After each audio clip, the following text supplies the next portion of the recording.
اعوذ باللہ من الشیطان الرجیم، بسم اللہ الرحمن الرحیم۔ السلام علیکم معزز ناظرین، امید کرتا ہوں کہ آپ سب خیر خیریت سے ہوں گے۔ تو ناظرین، آج کا ہمارا عنوان ہے کہ ایک سجدہ اور مسئلے کا حل۔ آپ کو ایسا طریقہ بتاؤں گا جس کو کر کے آپ کسی بھی مسئلے کا حل تلاش کر سکتے ہیں اور اللہ تعالیٰ سے مدد مانگ سکتے ہیں۔ تو چلیے ویڈیو کو سٹارٹ کرتے ہیں، لیکن اس سے پہلے اگر ابھی تک آپ نے ہمارے اس چینل کو سبسکرائب نہیں کیا تو کائنڈلی پہلے اس کو سبسکرائب کر لیں اور پاس ہی بنے بیل آئیکن پر لازمی کلک کیجیے گا تاکہ آنے والی ہر لیٹسٹ ویڈیو اور اس کا نوٹیفیکیشن آپ کو ملتا رہے۔ شکریہ۔ سخت سے سخت مصیبت اور مسائل اور سخت سے سخت بیماری سے نجات کے لیے عشاء کی نماز کے بعد سجدے میں گر جائیں اور یا ارحم الراحمین 100 بار پڑھ کر دعا کریں۔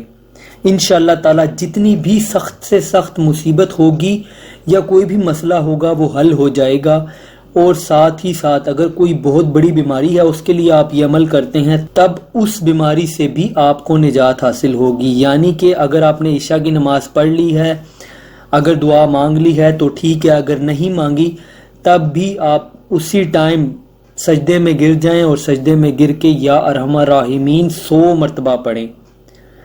یہ عشاء کی نماز کے بعد ایک دفعہ ہی کسی بھی دن آپ اس عمل کو کر سکتے ہیں، اور ساتھ ہی ساتھ اگر چاہیں تو اس کو 2-3 دفعہ ریپیٹ بھی کر سکتے ہیں۔ تو یہ چھوٹا سا عمل تھا، آپ چاہیں تو آج جمعرات کی رات ہے، آج اس عمل کو ابھی ہی کر سکتے ہیں۔ امید کرتا ہوں کہ آپ کو ویڈیو پسند آئی ہوگی۔ اگر ویڈیو پسند آئی ہو تو کائنڈلی ویڈیو کو لائک کیجیے گا، کوئی سوال ہو تو ضرور نیچے کمنٹ کریں، اور چاہیں تو ہمارے اس چینل کو بھی سبسکرائب کر لیں۔ اور یاد رکھیں اس عمل کے لیے کسی کی اجازت کی ضرورت نہیں ہے۔